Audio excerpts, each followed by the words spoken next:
Olá, ouvintes e leitores, sejam bem-vindos à nossa leitura bíblica comentada.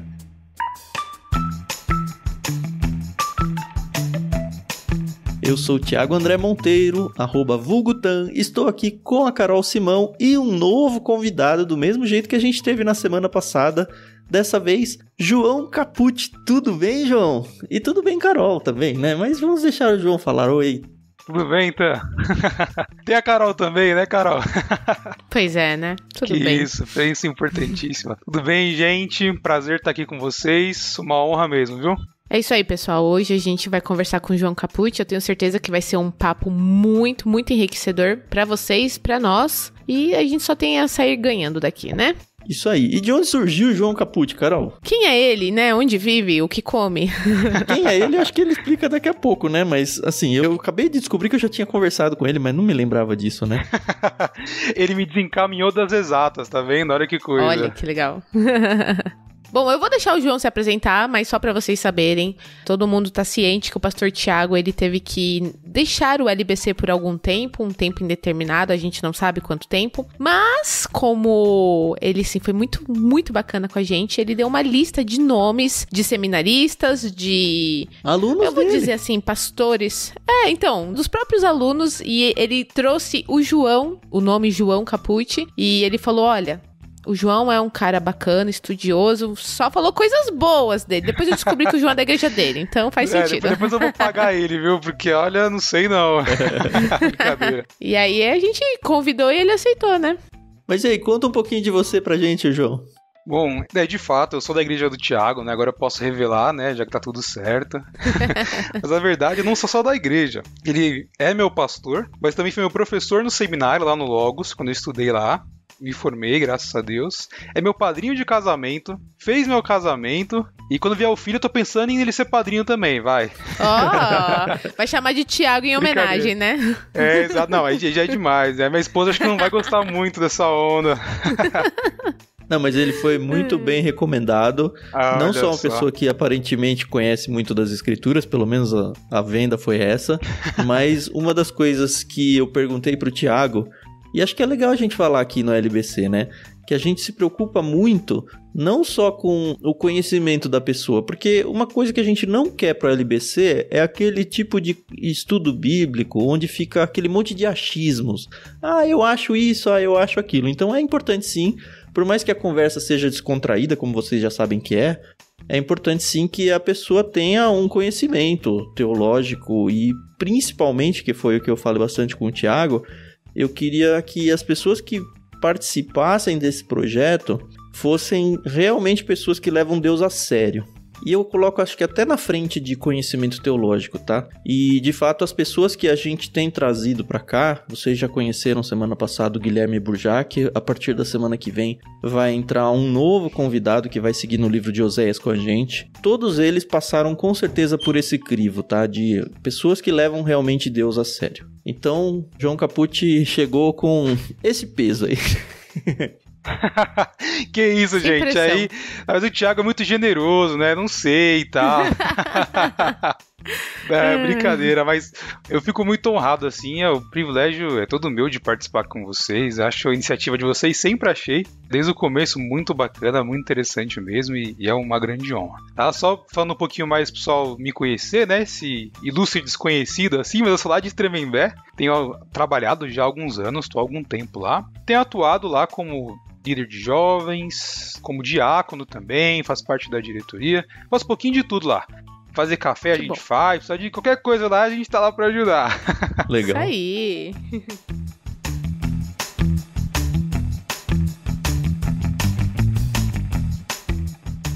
E a gente não falou, né? Tá no título do programa, mas hoje a gente vai lidar com o Salmo 4. A gente tá dentro daquele hiato entre livros. A gente já terminou há 2 semanas o Evangelho de Lucas. A gente vai começar na semana que vem o profeta Oséias.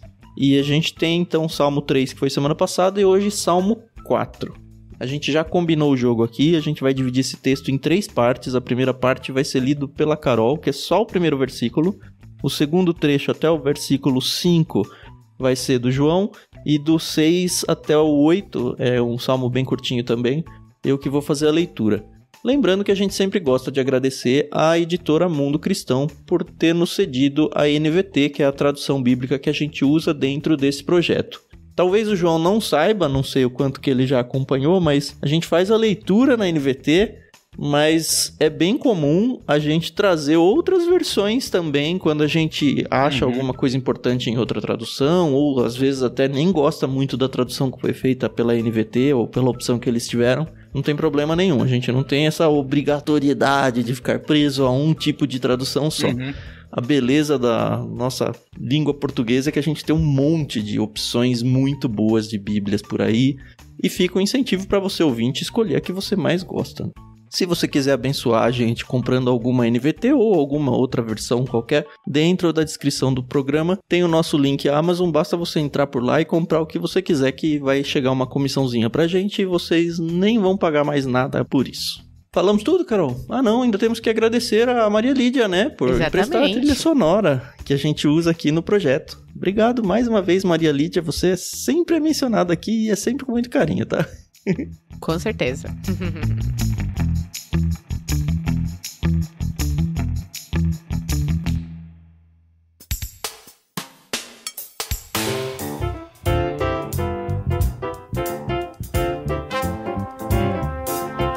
Mas vamos lá, sem mais delongas, vamos começar a leitura. Salmos 4, eu vou ler apenas o versículo 1 e aí a gente vai comentar. Então vamos lá.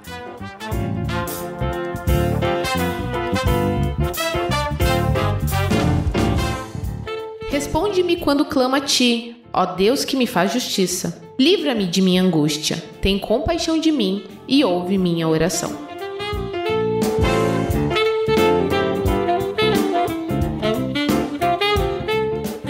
Vale lembrar que esse salmo, assim como o da semana passada, tem um título, né? Exato. É verdade. O título dele é Ao Regente do Coral, Salmo de Davi, para ser acompanhado com instrumentos de cordas. A gente tem claramente aqui um salmo de Davi de novo. Acho que todos, né? A gente praticamente fechou que o Salmo 1 e 2 é de Davi. O Salmo 3 tem isso declarado no seu título. E pela primeira vez aparece uma referência direta a instrumentos musicais, né? A gente já mencionou várias vezes que salmos são cantados, né? Eles são melodias, são poemas para serem cantados. E aqui tem até algumas instruções para quem vai executar essa melodia. Carol, que é super erudita aí, deve falar alguma coisa disso, né?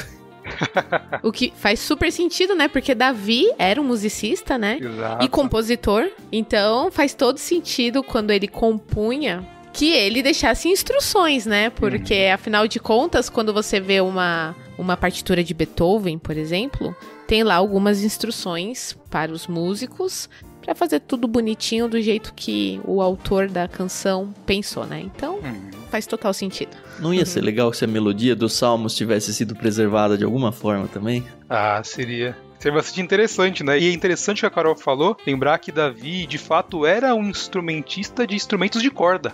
É verdade. E é justamente essa notação, esse comentário que é deixado aqui no subtítulo, né? Tocava a harpa e tal, a lira, e enfim, bem interessante. É verdade.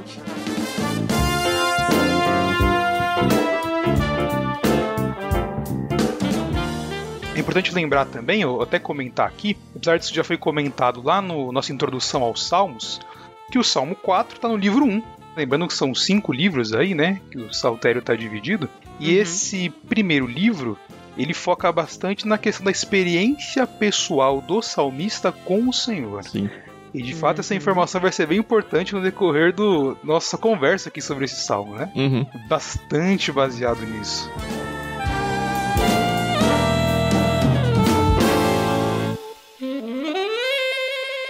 Eu acho que vale falar uma outra coisa, né? Da mesma forma que a gente teve o Salmo 1 e 2 muito ligados entre si, isso ficou bem claro nos dois que a gente gravou, o Salmo 3 e o Salmo 4 aparentemente também tem essa ligação muito forte, não só temática, como vai ficar bem claro, mas vi em vários lugares dizendo que o Salmo 3 é como se fosse uma canção matutina e o Salmo 4 uma canção vespertina. Então você fala sobre amanhã, né? No 3, e nesse 4 vai aparecer ao longo do texto aqui alguma coisa sobre o fim do dia, e acho que se complementam em assunto muito bem. Perfeito. Eu vi, a maioria dos autores vão por essa linha mesmo, mas eu encontrei até um autor, pra gente ampliar nossa reflexão, que fala até que esse salmo pode ter sido composto na época em que Davi estava sendo perseguido por Saul. Por Saul? Por Saul. Embora junto com o Tan eu prefira a linha de que de fato existem muitas similaridades, até estruturais, sim, entre o Salmo 3 e o Salmo 4, né? Mas também existe essa outra linha aí. E ainda mais focando especialmente quando o salmista pergunta: até quando, Senhor? Tem a ideia de que seria uma adversidade bastante longa. Sim. E combinaria com a perseguição que Davi sofreu de Saul. A impressão que dá é que no 3 ele tá saindo, né, em fuga do Absalão, e no 4 ele já tá um tempinho aí afastado e não passa, né, essa aflição dele. Na parte de similaridade estética, a gente tem 8 versos divididos de 2 em 2 no Salmo 3, e de novo aparece aqui quase que com estrofes muito próximas nos temas, né? Apesar de que a gente não tá fazendo a leitura de 2 em 2, né? A gente pegou mais pela temática maior, mas poderia. Tanto que os interlúdios que aparecem aqui, aquele tal do Selá, que a gente já falou no episódio passado também, ele vai aparecer aí de 2 em 2, a menos do último 2 ali que ele junta, né? Perfeito.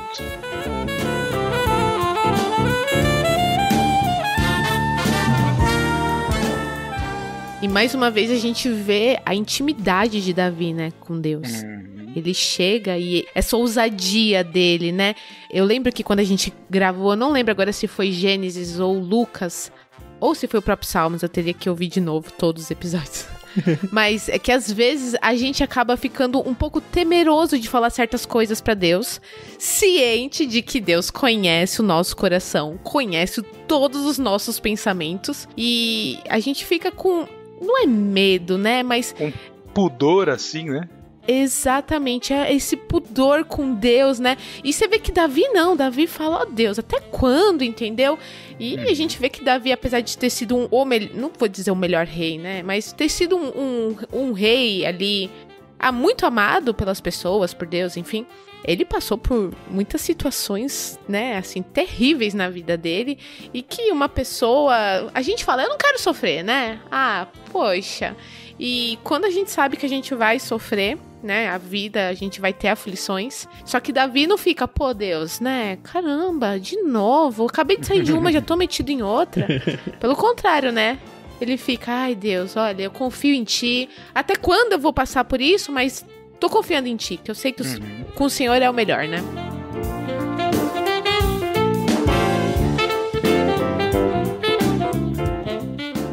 Isso que você falou, Carol, me lembra muito aquele texto do próprio Senhor Jesus, antes da crucificação, né, ali. A oração dele, eu acho muito honesta. Senhor, aparta de mim esse cálice, mas se não for possível, Senhor, seja feita a sua vontade, não a minha. E eu acho isso de uma honestidade, de uma sinceridade, de um modelo pra gente assim, tão grandioso, né? E aqui, cara, a gente vê Davi, vê o Senhor Jesus, e de fato é muito importante essa reflexão que você trouxe. A gente falou um pouquinho disso na semana passada, essa coisa de que quando a gente é muito novo na fé, a gente meio que tem alguns pudores de falar com Deus, no sentido de achar que tem algumas coisas que não se diz pra Deus, ou que a gente tá lidando, sei lá, com o nosso chefe na empresa, onde a gente não pode abrir de fato o nosso coração, a gente tem que ser polido, tem que escolher as palavras. E conforme a gente vai vendo esses salmos, principalmente desse primeiro livro dos salmos, né, a gente vê que não. Deus, ele primeiro que assim, ele não precisa que a gente fale alguma coisa pra ele saber o que tá no nosso coração, né? Já sabe. Exato. A questão é que a gente tem que ter liberalidade suficiente pra falar com Deus até das coisas que, num certo sentido, são pecaminosas, sabe? Que nossa mente tá propensa a pensar de uma forma errada, mas Deus entende que a gente precisa conversar sobre aquele assunto. E Davi mostra isso muito claramente.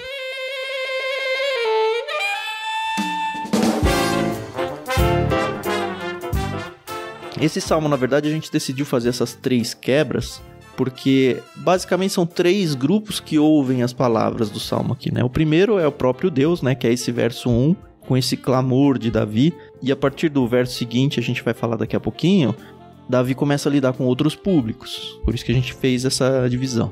Sim, outra divisão possível seria dividir com base nos próprios interlúdios. Sim, né? sim. De repente, em termos de clamor, de resposta ao clamor em esperança e prática da esperança, né? De repente seria uma outra possibilidade de divisão. É interessante, se algum dia você for pregar sobre isso, você tem várias opções para escolher, né? Verdade. Inclusive, vi alguns comentários que separam a segunda parte, eu não concordei com elas, mas acho que vale mencionar. Separam a segunda parte em duas, o verso 2 e 3, e a partir do 4, outros fazem a divisão no 5 ainda, falando com públicos diferentes, mas eu acho que não faz muito sentido pelo todo, não. Mas tem gente que defende isso também.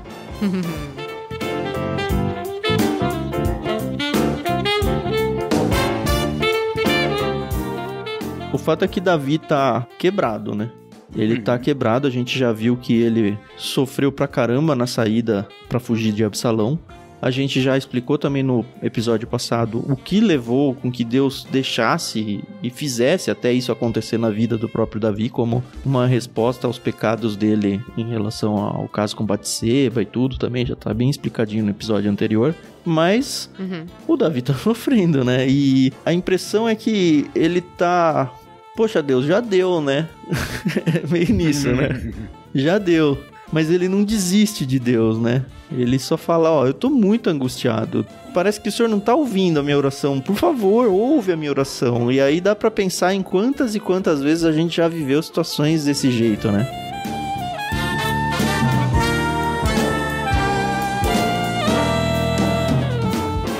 Eu gostei de um estudo que eu vi na internet, uma das minhas pesquisas.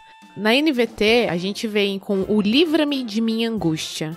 Mas eu fui em outras versões, como a NVI, por exemplo, e é Dá-me alívio da minha angústia. Eu não sou estudiosa de grego nem hebraico, mas nesse estudo que eu peguei, para estudar, falava mais ou menos que a palavra angústia, ela é traduzida do termo hebraico que se refere a uma situação em que uma pessoa está encurralada, tá ali numa situação muito apertada, né? Difícil. E contrasta com a palavra alívio.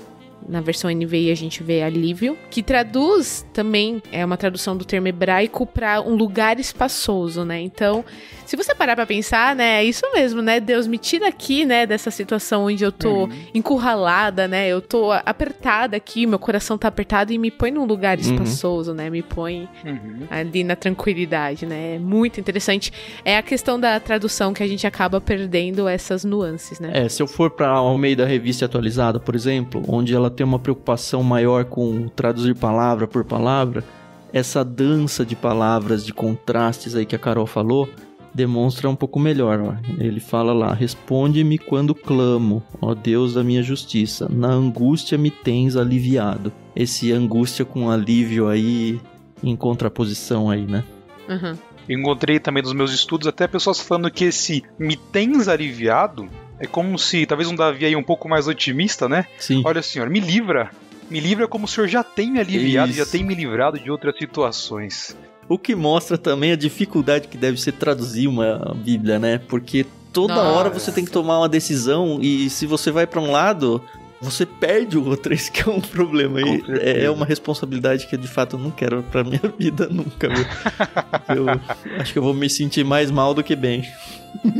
Essa é a diferença entre um tradutor medíocre e um bom tradutor, né? Um tradutor que se preocupa em realmente pesquisar a língua original e ver essas diferenças. Não, mas nem é isso. Né? Às vezes é ambíguo no original e você tem que fazer uma decisão. Ah, tá. Eu acho que a minha tradução teria mais nota de rodapé do que texto. Ia ser isso, pessoal, mas pode ser esse outro aqui também. Mas pode ser esse outro aqui também. É verdade. De fato, é uma tarefa bastante ingrata, de alguma forma, porque... Não importa qual caminho você escolha, sempre terá um outro caminho possível para ser seguido, né? Não vai ter jeito. Mas é ingrato, mas deve ser mais grato do que ingrato para quem consegue legal, chegar no né? fim, né? Com certeza. Exatamente. São os ônus e o bônus.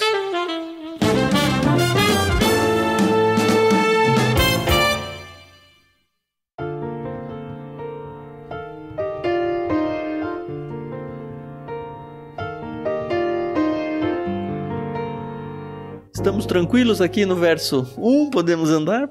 Opa! É o João, né, que vai fazer a leitura, ele vai do 2 ao 5. Versículos 2 ao 5, perfeito. Diz assim: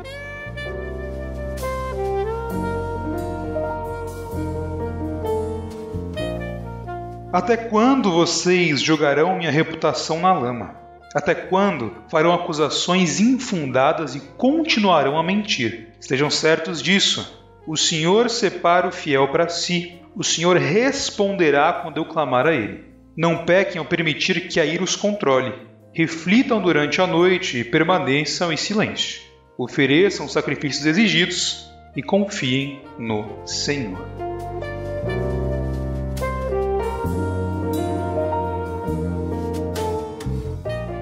Numa primeira leitura, eu tenho que admitir que eu fiquei bem confuso em relação a... Tá, ele tá falando com quem? Mas foi bom, porque a gente tinha acabado de gravar o Salmo 3. E aí, então, tudo aquele panorama tava na minha cabeça. E a hora que eu fui pros estudos, eu vi a quantidade de gente falando, olha, o contexto é o mesmo.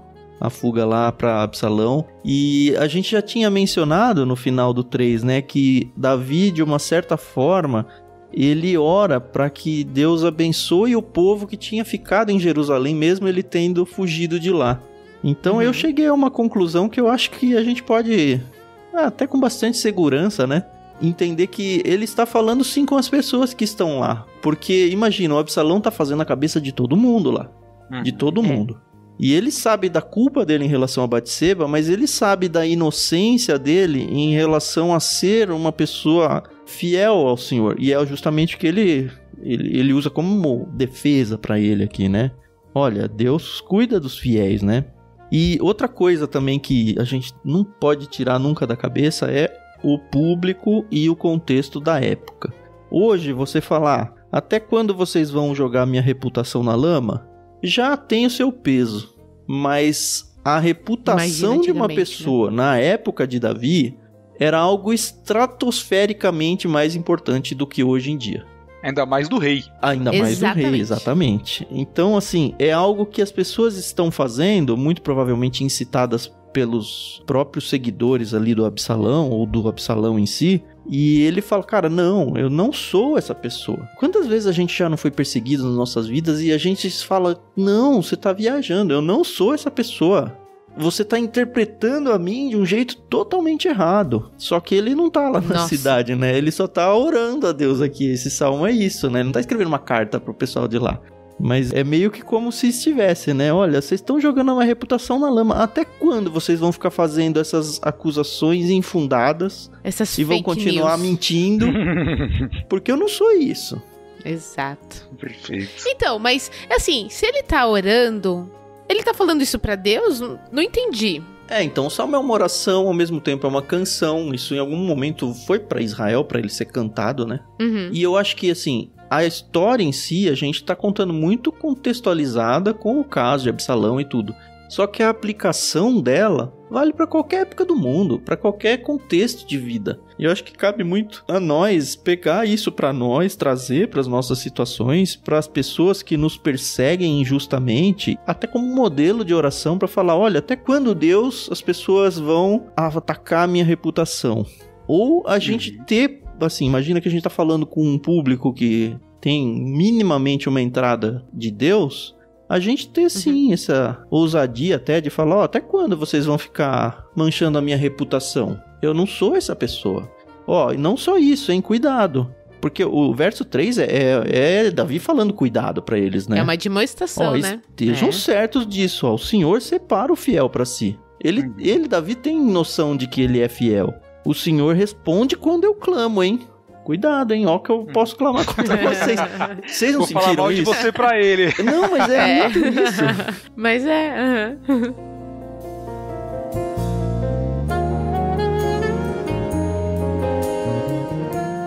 Pegando um gancho nisso que a Carol falou, de fato, o livro de Salmos, do Saltério, ele pode ser interpretado como orações do povo, mas lembrando um pouco do subtítulo, é um regente do coral, é um poema para ser acompanhado por instrumentos de corda, nos faz perceber que ali também tem uma intencionalidade, uma beleza artística, que às vezes pode fugir um pouco da nossa percepção. Então eu vejo esse trecho aqui como se ele chamasse as pessoas, seus acusadores, meio que para um diálogo e esse enfrentamento, né? Até um arrependimento, né?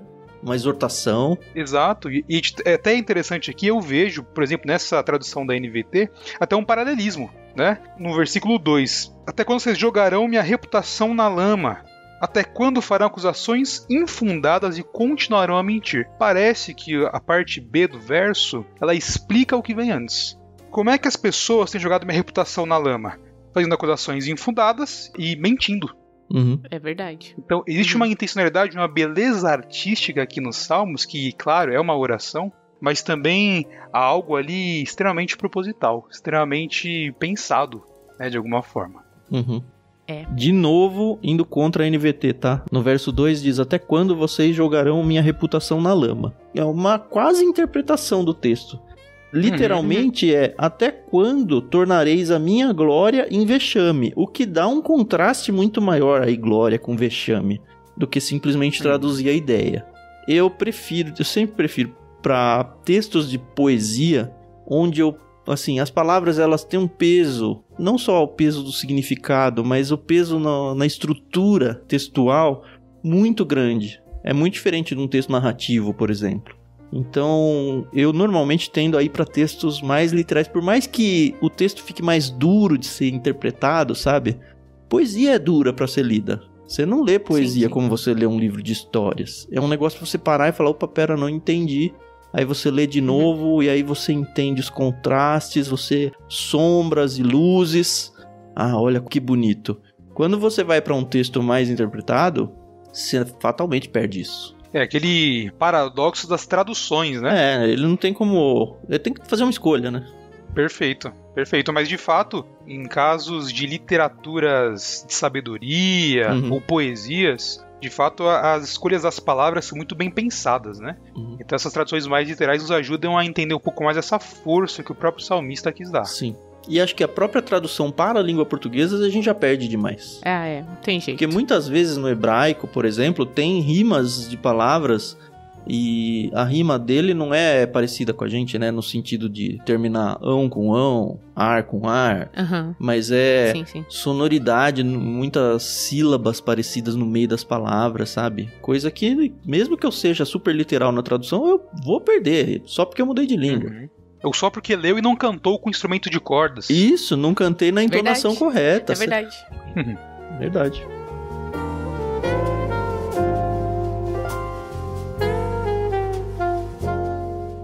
Mas nesse segundo trecho, então, a gente vê, olha, um certo ataque de Davi, até o próprio caráter dessas pessoas. Ó, vocês estão sendo enganadas, vocês estão fazendo acusações infundadas contra mim. E aí ele reage, não com a força dele, mas com a força de Deus, né? Falando, olha, eu sou uma pessoa fiel, piedosa, né? É a palavra que normalmente se traduz também nas outras.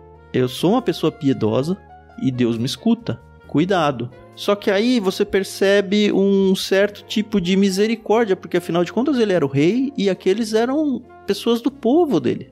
Eram os seus súditos e com quem ele tem um cuidado, de quem ele é, de uma certa forma, responsável. Então ele vem no verso 4, não pequem ao permitir que a ira os controle. De novo eu vou ter que ler lá, porque é um texto que é citado inclusive por Paulo no Novo Testamento, né? Exato, lá em Efésios 4. Irai-vos e não pequeis. E olha só que coisa, ó. Se a gente ficar na NVT, não pequem ao permitir que a ira os controle. Numa primeira leitura, ira é pecado. Você já pegaria isso. Se você vai pro outro, irai-vos e não pequeis, opa, não. Dá pra eu me irar e ao mesmo tempo não pecar. Ó, tudo bem você se irar, mas não deixe essa ira crescer num ponto pecaminoso. Até porque a gente vê algumas vezes na própria vida de Jesus Cristo ele se irando, usando inclusive nos evangelhos a palavra ira de Jesus. Então, dado que ele nunca pecou, né? Enfim, é possível. Então ele tá falando, olha, não deixem que essa ira fuja do seu controle. Não pequem. Encosta a cabeça no travesseiro, e aí sim aquela coisa da noite aparecendo, né? Encosta a cabeça no travesseiro, e por mais que você esteja ouvindo fake news atrás de fake news sobre a índole de uma pessoa, pensa sobre isso durante a noite. Fique em silêncio, só você e Deus, analisa o todo e vê se faz sentido. Esse é o apelo de Davi, né? Pro seu povo.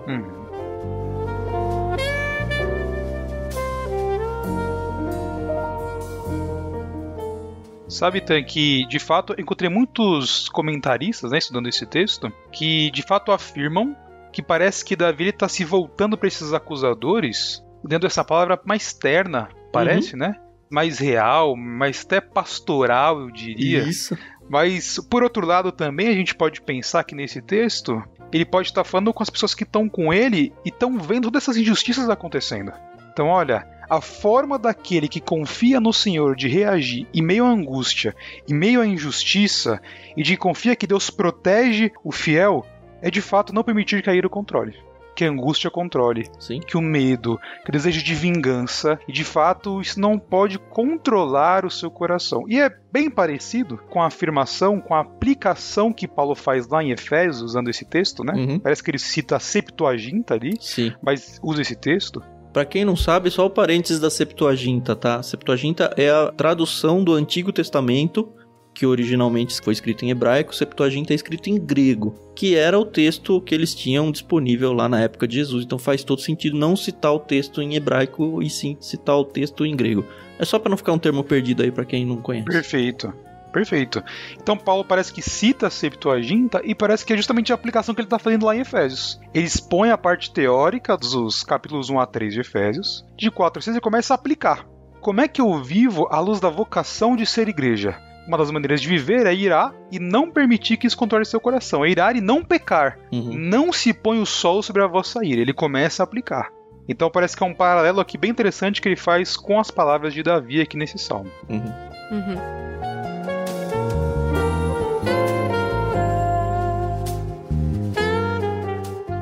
E é bonito, né? Que aí ele termina falando, ó, e vamos fazer as coisas direito? Oferece aí o que vocês têm que oferecer. E confiem no Senhor, né? É dessa forma que vocês têm que agir. E olha só, de novo, o paralelo de textos, Carol. Aqui no 5, na NVT, ofereçam os sacrifícios exigidos e confiem no Senhor.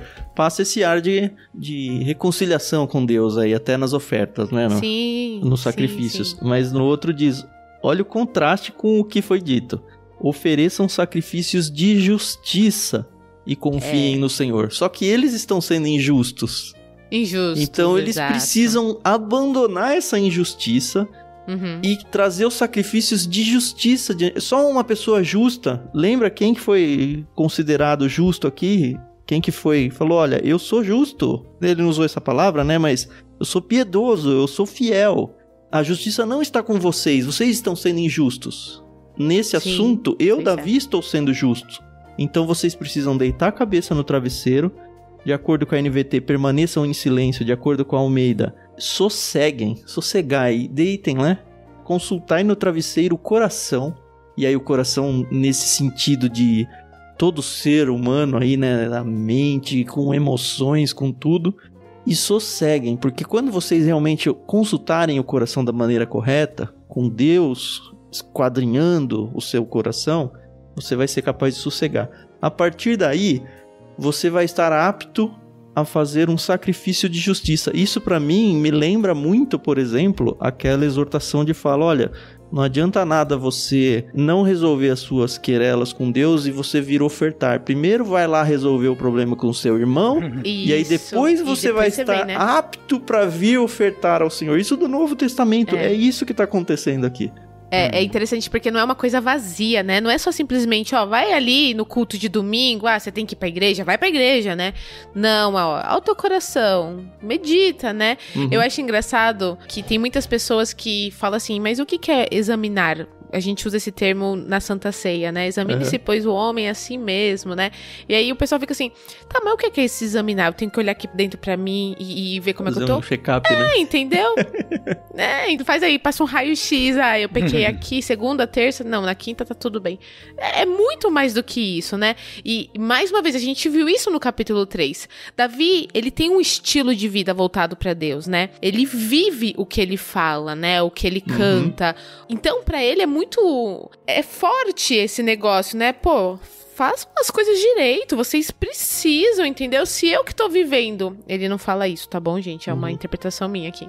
Se eu que vivo certinho, né? Entre aspas aqui, louvando a Deus e ainda peco, né? Ainda cometo aí várias atrocidades. Imagina vocês que estão se irando aí e estão acreditando numas tolices e não estão se examinando, sabe? Então, eu acho até bem paterno da parte dele. Sim. Ele tá ensinando os filhos, né? Ó, cuidado.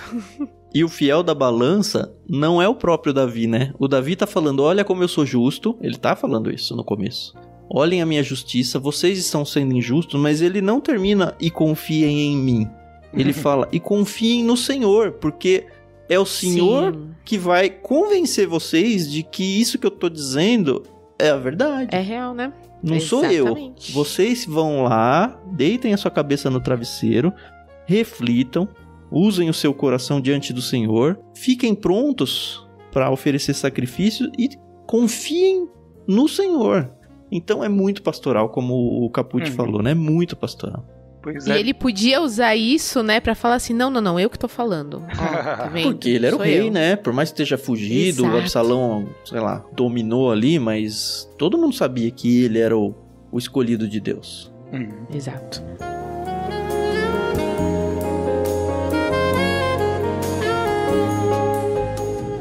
Quando eu olho pra esse texto, não sei se é por causa da minha formação, assim, né? Mas me parece que Davi tá pregando domingo à noite.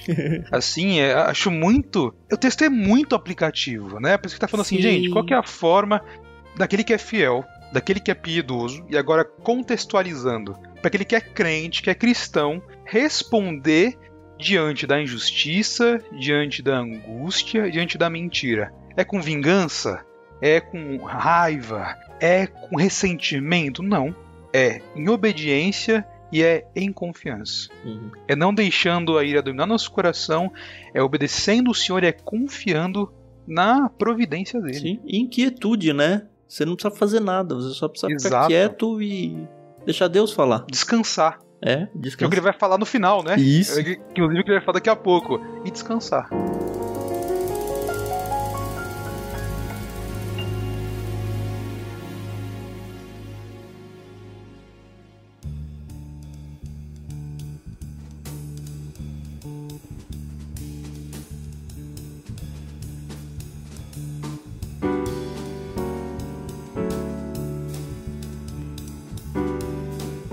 Aliás, acho que dá pra gente fazer a leitura do final, né? Do 6 ao 8. É a minha vez, né? Sim. Então vamos lá, a partir do verso 6.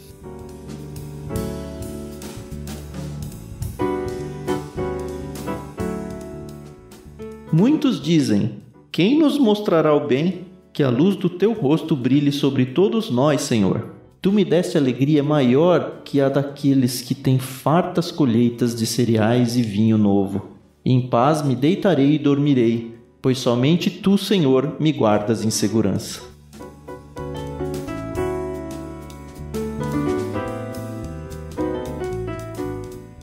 É interessante que ele abre esse trecho, aqui já é meio que uma volta a conversar com Deus junto com o povo, né? Meio que, olha, agora eu me uni a vocês e juntos vamos conversar com Deus, né?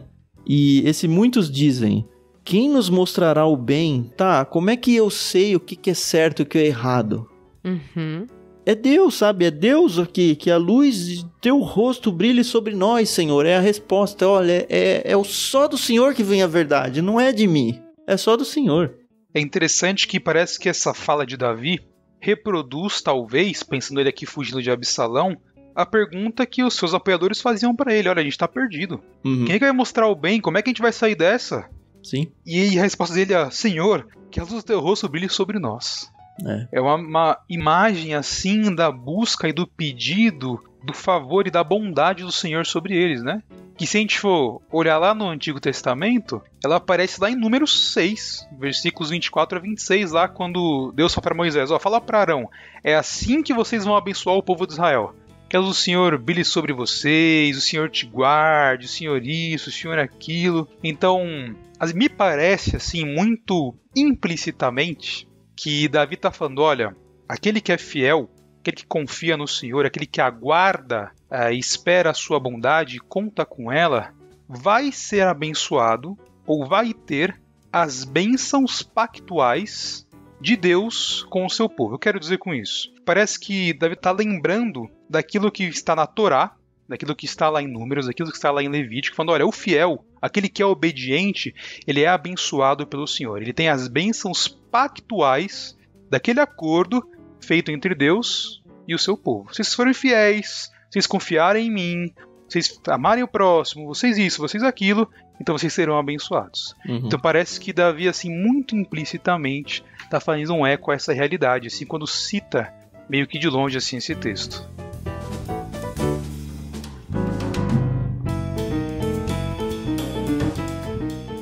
E é interessante o contraste do 7 com a angústia do 1, né? No 1 é Davi desesperado, Deus, parece que você não tá me respondendo. Ele fugido, ele não tá com grandes, sei lá, colheitas e nada, ele, sei lá, tá comendo o que tem ali. No entanto, ele consegue, tu me deste alegria maior que a daqueles que têm fartas colheitas de cereais e vinho novo. Ele tá numa situação de restrição de bebidas e comidas, com certeza. Mas Deus revigorou ele de tal forma, e nos revigora, né? Quando a gente tá sendo difamado, perseguido, ainda assim a gente pode olhar para cima, olhar para o nosso Deus e falar, olha, apesar de tudo isso, a minha alegria é maior do que um rico. Eu tenho muito mais do que eu preciso ter. Por quê? Porque o Senhor é comigo. E aí a paz, né? E pra gente fechar a ideia de que o 3 era sobre amanhã, né? Em paz me deitarei e dormirei. Tem um pouco disso no 3 também, né? A questão da segurança de eu dormir e tal, mas sim, eu vou dormir, pois somente tu, Senhor, me guardas em segurança. É o verso 5 do capítulo 3, deitei-me e dormi, acordei em segurança, pois o Senhor me guardava. Não é a mesma coisa do que esse 8 aqui? Em paz me deitarei e dormirei, pois somente tu, Senhor, me guardas em segurança? Pois é. É aquela coisa de que, eu tô com a vida toda lascada, tá todo mundo indo contra mim, eu não tenho nada, a minha vida tá em risco, mas o Senhor me protege e com isso eu durmo tranquilo. A gente lê um livro, Carol, acho que foi a Oração da Noite. Oração da Noite, é da Tish Warren, é isso mesmo. Ela faz uma analogia muito legal do sono com a morte, no sentido Exato. de que quando a gente dorme, a gente é 100% vulnerável a qualquer coisa. Se alguém quiser fazer mal a nós, a gente nem vê. A gente não tem defesa nenhuma quando a gente está dormindo. A gente tá lendo também aí lá no Discord, sei lá, O Senhor dos Anéis, onde tem várias e várias situações onde eles estão dormindo no meio da floresta, com perseguições. A gente dorme na nossa casa, tranca o portão, tranca a porta, você mora num condomínio, tem um segurança, e ainda assim tem gente que dorme tensa, vai ver, será que eu passei 2 voltas na chave? Imagina dormir fora, sabe? Dormir no meio do mato. Davi tava dormindo aqui, ele não tava no palácio dele, ele tava dormindo no meio das cavernas. Tava relento, né? E olha, eu consigo ter uma confiança tamanha que mesmo quando eu tô no meu mais absoluto momento de, não é fraqueza, mas de vulnerabilidade, tudo bem. Eu vou dormir tranquilo, porque é Deus que me protege. É uma confiança sem par, assim. E ninguém fica pensando nisso. Exato, e pensar que, por exemplo, o dia tem 24 horas e a gente precisa ir pelo menos de 8 horas ou 6 horas só dormindo. Se for parar pra ver, parece que Deus colocou na nossa biologia alguma forma de mostrar que a gente depende dele 100%.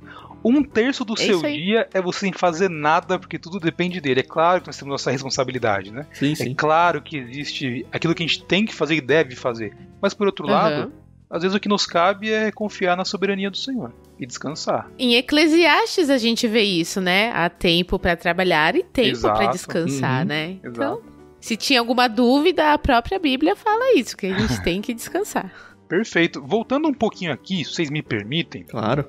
Lá no verso 7, que diz assim, Tu me deste alegria maior do que a daqueles que têm fartas colheitas de cereais e vinho novo. E aqui, de fato, como o Tan falou, parece que Davi, no momento ali de escassez, de angústia, se vê mais bem suprido que aquele que de fato tem abundância de cereal, de vinho. Mas é interessante notar que a fartura em si, acho que é importante a gente colocar isso, não era algo errado ou pecado. Não, de forma nenhuma.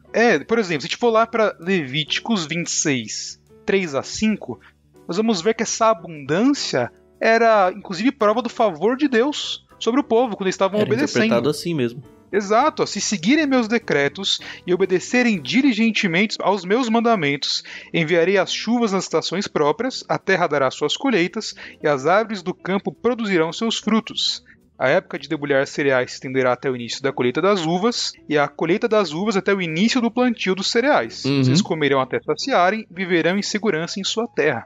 Então, parece que aqui o problema, o X da questão, não é de fato a abundância, ou até mesmo a escassez.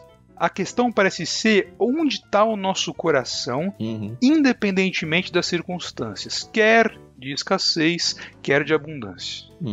E que palavra para hoje, né? A gente usa aqui Davi porque, enfim, é o contexto, mas por que não hoje isso? Exatamente. Onde está o nosso coração, né? Estamos numa época de eleição e é interessante você ver, de qualquer lado que você pense do espectro político, o ponto não é esse, mas como às vezes a gente se angustia, ou pensando em tempos de escassez, ou querendo que tempos de abundância, ou quer que seja. O fato é, independente do cenário que vamos enfrentar ou estamos enfrentando, a grande questão é onde vai estar o nosso coração nisso tudo. Nossa expectativa de redenção, de salvação, está onde? Está na abundância? Está num candidato? Está no dinheiro ou está no verdadeiro Senhor? É porque quem governa de verdade é o verdadeiro Senhor, por isso que é Senhor. Exato. É Senhor, não importa o representante que está lá, seja na esfera federal, estadual, municipal, não importa. Quem é o seu Senhor? A quem você responde? Quem que cuida em última instância de você? Quem que faz com que você se deite em segurança e você durma tranquilo 1/3 da sua vida? Né? É isso aí.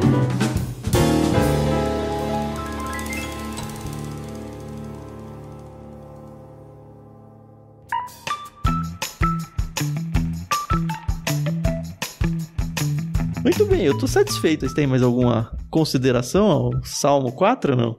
Eu tô bem tranquila, tô muito feliz também. Eu também tô bem tranquilo. Acho que o João começou com o pé direito aqui com a gente, hein? Tá no nível do Thiago aí, hein? Cuidado aí, hein, Thiago. Não demora muito pra voltar, ele não. Ele tem a mania de me imitar, já foi pra ele parar com isso, Tam, mas ele... Brincadeira, que isso. Mestre querido, de fato a influência dele é grande, né? Não sei nem mensurar, mas ele é mestre querido. Legal. Não, tem sido um momento bem gostoso aqui, até conhecer pessoas novas. Eu tava conversando hoje à tarde, né, com a Carol. Como foi diferente, por exemplo, a gravação que a gente tinha com o Thiago e a que a gente teve com o pastor Burjac, que foi o do Salmo 3 da semana passada. E de novo com o João. E é muito bonito ver como Deus age nos seus servos, fazendo cada um trazer o seu estilo e não perder a qualidade. É muito legal exatamente. Isso. Exatamente. É exatamente isso que a gente quer, que as pessoas elas aprendam mais sobre a palavra de Deus, né? Batendo um papo, conversando, trazendo exemplos, entendeu? E isso tudo é muito enriquecedor. Multiforme graça de Deus, assim, manifestada, né? É muito interessante. Isso só mostra que nem eu nem você, viu, Carol, que estamos desde o começo e provavelmente vamos ficar até o final. A gente também não tem valor algum em questão de qualidade desse negócio aqui, viu? É, Thiago. Somos peças, somos peões dentro só desse peões, pecinhas de Lego daquelas bem pequenininhas ainda. Exatamente. Essa dinâmica é bem importante. Essa forma dialogal, assim, né? É muito importante o programa. Muito enriquecedor. Que legal. Legal. Que bom, gente. Fico muito feliz. Eu também. Senhores ouvintes, muito obrigado por acompanhar mais um novo convidado. João Capucci com certeza vai voltar várias vezes. Tem muito livro bíblico ainda pra gente seguir adiante, né? Eu queria convidar vocês para estar com a gente lá no Telegram. A gente tem um canal lá no Telegram onde a gente pode se encontrar. Se você quiser fazer parte, é só instalar o aplicativo e acessar t.me/leitura bíblica comentada. Nós temos, como vocês já sabem, já ouviram várias vezes, mas muitos de vocês ouvem e ainda não vieram, não sei porquê. A gente tem a nossa comunidade literária no Discord, que é um aplicativo aí onde a gente concentra canais de conversa via chat sobre vários assuntos, faz leituras coletivas de vários livros. No ano que vem a gente vai fazer a leitura coletiva da Bíblia, então também é uma oportunidade para você estar com a gente. A gente faz a transmissão dos podcasts, esse inclusive está sendo feito lá, onde você pode ouvir ao vivo e participar no texto. Inclusive agradeço todo o pessoal que está ouvindo a gente aí, é muito gostoso conversar sabendo que tem gente ouvindo a gente em loco, né? Exatamente. E não se esqueça de apoiar a gente, tá? A gente precisa muito do seu apoio financeiro também, apoio em orações e apoio financeiro. Para isso a gente abriu uma campanha de financiamento coletivo lá no Catarse, para você fazer parte desse projeto missionário que é o LBC, né? Levar as escrituras aí onde Deus quiser levar. Você pode ajudar a gente com qualquer valor, tá? R$1, R$2, não importa o quanto Deus tem colocado no seu coração aí. Faça parte desse time junto com a gente. É só acessar catarse.me/ictus. Tá tudo na descrição do programa aí também para facilitar para vocês. E de novo, agradeço o Capucci, agradeço a Carol e agradeço vocês ouvintes não só por estarem ouvindo, mas pela certeza de que vocês vão passar esse projeto adiante. A gente teve um hiato aí entre o livro de Lucas e o próximo, que é o livro de Oséias, a gente vai começar na semana que vem, com mais 2 salmos. Então nós já temos gravados aí 4 salmos, falta bem pouco agora, né, Carol? 150, faltam 146, é isso? Isso aí. Firmes e fortes aqui. Quase lá, quase lá. Quase lá. Semana que vem, então, a gente volta. Muito obrigado e até mais. É isso aí, pessoal. Eu agradeço demais a paciência, a audiência de vocês. Vocês são fantásticos. Muito obrigada, João. Muito obrigada, Tan. E até semana que vem. Até mais. Aliás, João, antes de você se despedir, deixa o arroba seu aí para as pessoas que gostaram de você poderem te acompanhar. Não sei se você é avesso ou é adepto às redes sociais. Cara, eu não sou avesso, mas como eu vi lá no seu Instagram, eu sou influenciador analógico, totalmente, assim, sabe? Eu sou muito da conversa e tal, mas redes sociais eu sou uma negação, assim, sempre fui. Mas se por acaso alguém quiser ir lá acompanhar, o arroba é ojoãovv. Tá bom? ojoãovv, você vai me achar. Instagram lá. É isso? Isso, Instagram. Eu não sou muito ativo, mas sempre tô lá postando alguma coisa do The Office, alguma coisa, algum comentário. Se alguém quiser mandar um DM pra você, lá consegue. Consegue. Perfeito. Show. Beleza. Então, é isso. Até semana que vem. Tchau. Dá o seu despedida aí, né? Então, a minha despedida, gente, foi um prazer. Muito bom estar com vocês, tá bom? E até mais, ouvintes. Até a próxima.